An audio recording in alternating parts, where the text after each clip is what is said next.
Saudações, amigos e alunos do NEAF, tudo bem com vocês? Começando mais um Top Atualidades, que está aí na sua tela. Semana de 23 a 29 de agosto, mural de notícias. Terremoto atinge centro da Itália e causa danos e mortos. Após depor no Supremo, Maluf diz não ter nada a declarar. Rebeldes sírios, apoiados pelas forças da Turquia, expulsam Estado Islâmico de Jarablus. Coreia do Norte lança míssil de um submarino e estudo mostra extensão de danos cerebrais causados pelo vírus da Zika. E aí, claro, uma vez lido aqui o mural, a gente vai para aquela aulinha de destaque.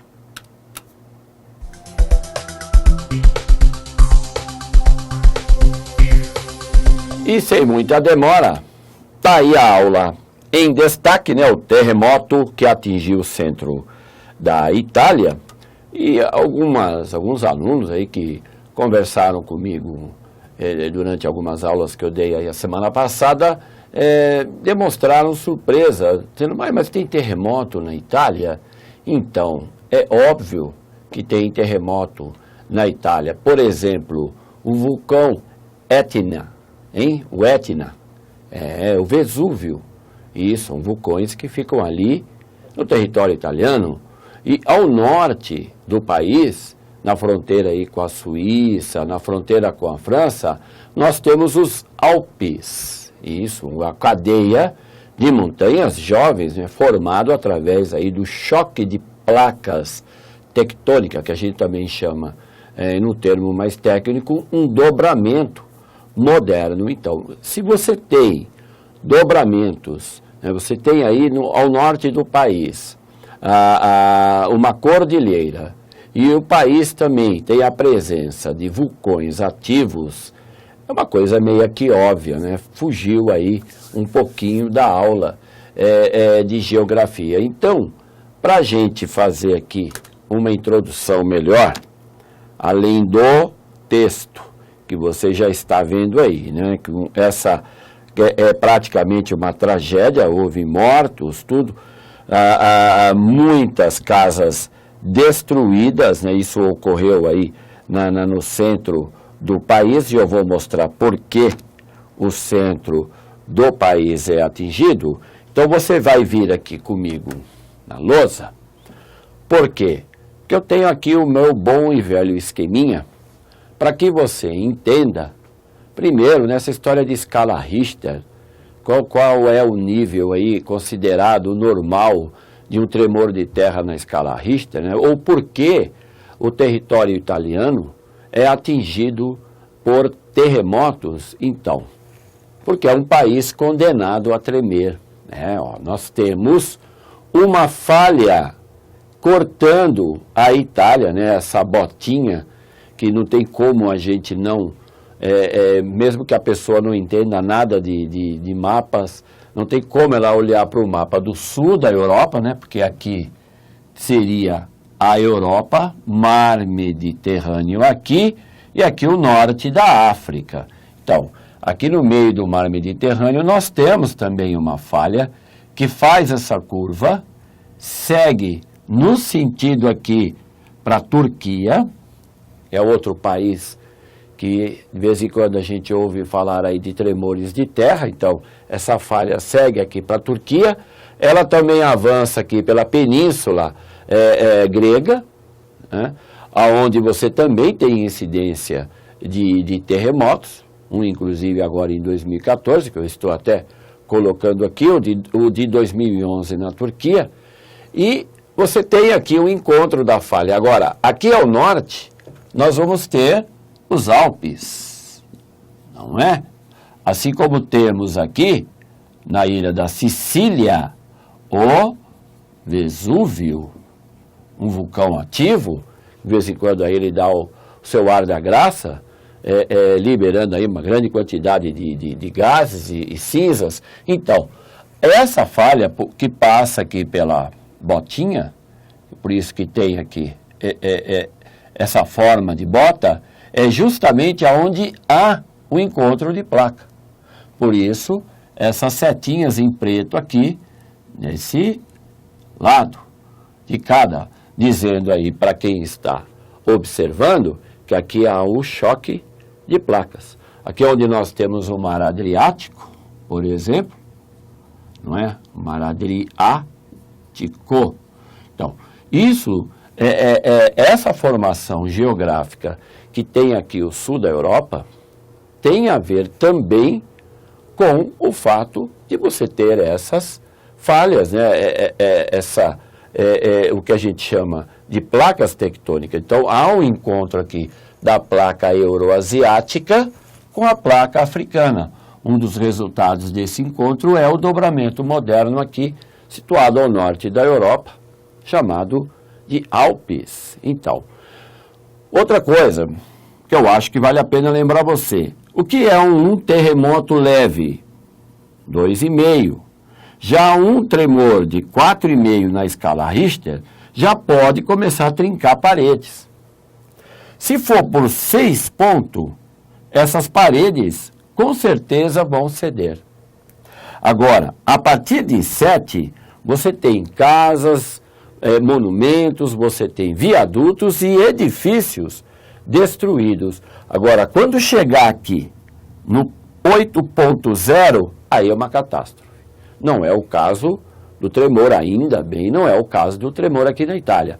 Mas quando chegar a 8.0, já é uma catástrofe. Como, por exemplo, aconteceu em Portugal, em 1755, que praticamente destruiu a capital Lisboa, né? Ela teve o tremor, que destruiu a cidade, depois veio o maremoto e depois veio o incêndio. Quer dizer, quando a desgraça vem, né, vem tudo de uma vez. Então, é o que aconteceu em Portugal em 1755, é o que aconteceu na Turquia, não exatamente como Portugal, mas na Turquia, em 2011, houve um terremoto violento, assim como houve na Grécia agora em 2014. Então, Turquia aqui, Grécia aqui, Itália, Portugal, mais aqui, adiante, não é?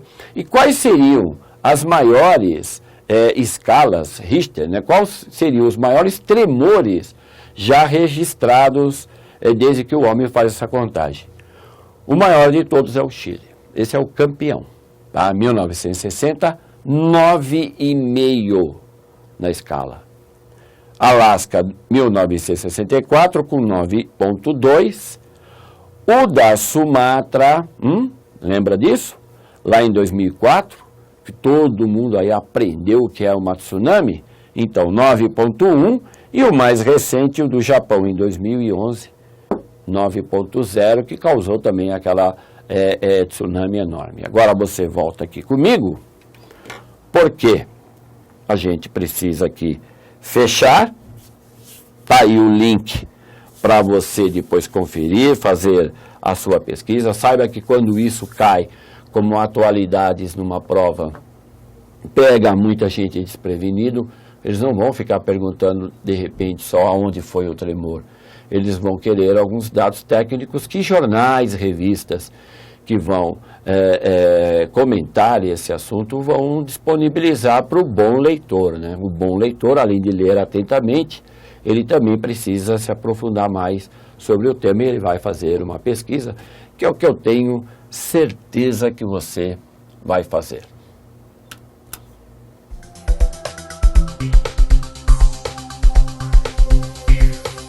Então, continuando aqui o nosso top de 23 a 29 de agosto, Brasil Política.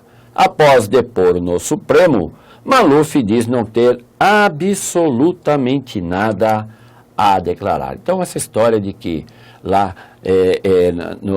pelo governo britânico, o Paulo Maluf foi condenado, né? Ilhas Jersey, isso, deve lembrar disso. Hein? Então, o governo americano também condenou Paulo Maluf e também o governo francês. Curioso isso. Então, mas ele não tem absolutamente nada a declarar. Está aí o segundo texto, não é? Aonde você tem a Procuradoria-Geral da República, sustenta que a campanha de Maluf teve despesas com serviços gráficos no valor de 168 milhões, né? Pagas pela empresa Eucatex, que pertence à sua família, e por aí vai. Relação: campanha de Maluf e irregularidades na prestação de contas. Sugestão de leitura: procurador denuncia Paulo Maluf ao Supremo por falsidade. Mundo extremismo. Rebeldes sírios apoiados pelas forças da Turquia expulsam Estado Islâmico de Jarablus. Isso, essa cidade que estava aí sob domínio do Estado Islâmico foi, pelo menos até agora, né, libertada. A gente tem acompanhado isso, há indícios fortes de que o Estado Islâmico está perdendo espaço. O governo da Turquia, que está aí de birra com o Ocidente, né, com a União Europeia e os Estados Unidos, está indo mais agora, mais atuante contra o Estado Islâmico, mas cuidado, e não vai se esquecer que o governo da Turquia, não é, Erdogan, é contra a permanência de Bashar al-Assad na Síria. Então isso não agrada muito à Rússia, porque recentemente eu falei aqui que o governo turco teve aí um encontro, né, Erdogan e Vladimir Putin. Tá o segundo slide, o link.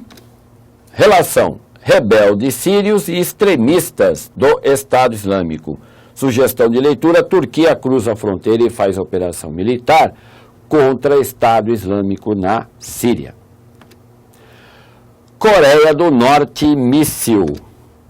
Coreia do Norte lança míssil de um submarino e é claro que Kim Jong deve estar comemorando bastante. Afinal de contas, é tudo o que a Coreia gosta, de sair aí no noticiário, mostrando força, dizendo, olha, aqui tem um rato, mas o rato ruge.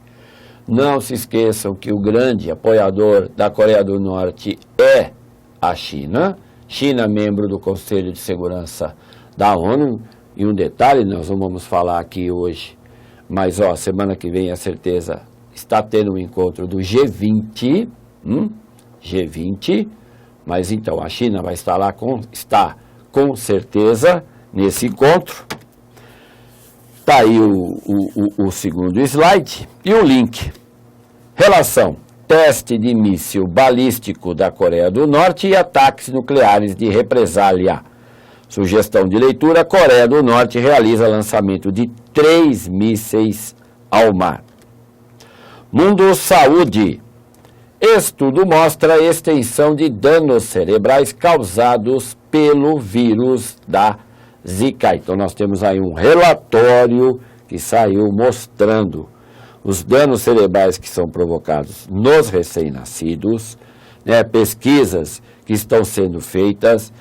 Em conjunto, aí você tem vários governos, Estados Unidos tem investido muito, o Brasil já vem fazendo isso. Então, falou em Zika, é claro, né, nós ainda estamos no inverno, aliás, um inverno bem quentinho, mas promete mais emoções essa história de Zika quando a gente chegar aí perto de dezembro, que é onde vai entrar o verão. Relação: vírus da Zika e danos cerebrais causados pelos vírus. Sugestão de leitura: a Flórida anuncia primeiro caso local de Zika confirmado fora de Miami.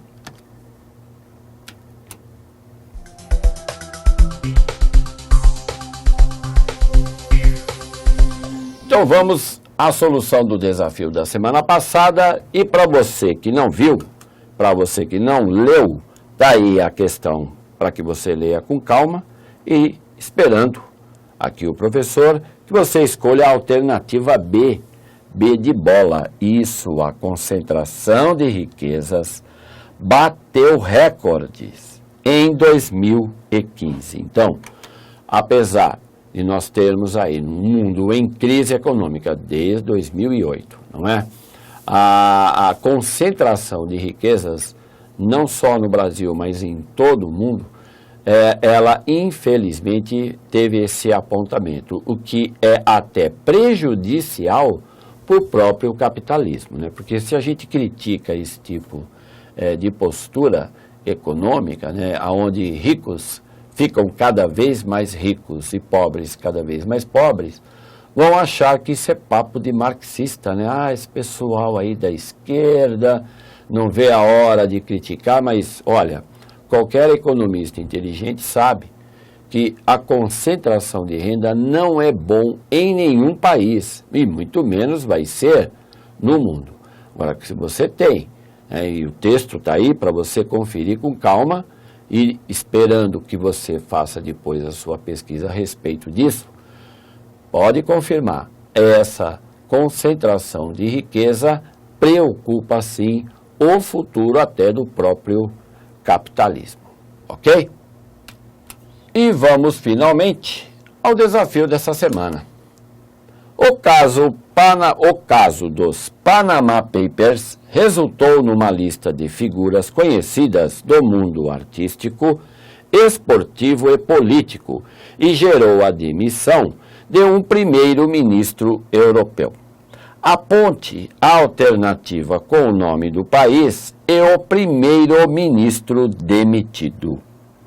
Letra A, Islândia, Sigmundur Gunnlaugsson. B, Reino Unido, David Cameron. C, Noruega, Emma Solberg. D, Suíça, Hans Rudolf. Ou E, Bélgica, Charles Michel. E assim fechamos mais esse Top Atualidades, que foi de 23 a 29 de agosto. Esperando que você tenha gostado, que seja bastante útil aí durante as suas pesquisas semanais. Mantenha o foco aí e a gente continua a trabalhar aqui. Até segunda-feira que vem.